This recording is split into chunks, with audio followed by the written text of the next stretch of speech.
सूबाई दारुल हुकूमत लाहौर के इलाके शालामार बाजार की मुतादिद गलियां और सड़कें टूट फूट का शिकार हैं, जबकि सीवरेज सिस्टम नाकारा होने की वजह से सड़कें और गलियां तालाब का मंजर पेश कर रही हैं, जिसके बायस शहरियों को आमदोरफ्त में शदीद परेशानियों का सामना करना पड़ रहा है। दुकानों के बाहर सीवरेज के गंदे पानी की वजह से दुकानदार भी शदीद अजियत से दो चार हैं, जबकि सीवरेज के पानी की वजह से अक्सर औकात गटर उबल जाते हैं जो हादसात का सबब बनते हैं। इस हवाले से दुश्वारी का सामना करने वाले शहरी फहद रजा ने ज़राए इब्लाग के नुमाइंदे से गुफ्तगू करते हुए कहा, इतनी मुश्किल का सामना होता है, गंदा पानी है तो इतनी स्मेल आती है। सम टाइम बारिश होती है, हल्की सी बारिश होती है तो गटरों में पानी खड़ा हो जाता है, जिस वजह से जब पानी फुल होता है तो पता नहीं चलता कि इसके अंदर खड्डा है। एक्सीडेंट भी होते हैं, कुछ लोग गिर भी पड़ते हैं। एक दुकानदार चौधरी रजा का कहना था, इस इलाके का कोई मालिक नहीं है, कोई पूछने वाला नहीं है। हम बहुत तंग आ चुके हैं, हम बहुत ज़लील हो चुके हैं।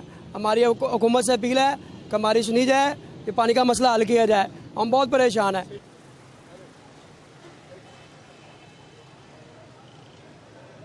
पाकिस्तान में पहली मर्तबा हालात हाजरा के मुख्तसर मगर जामे प्रोग्राम्स, खबरों, तबसरों के अलावा दीगर समाजी, तिजारती, सकाफती, तफरीही, मालूमाती, मजहबी, तालीमी, सेहत और बच्चों के प्रोग्राम्स सिर्फ TNN TV पर।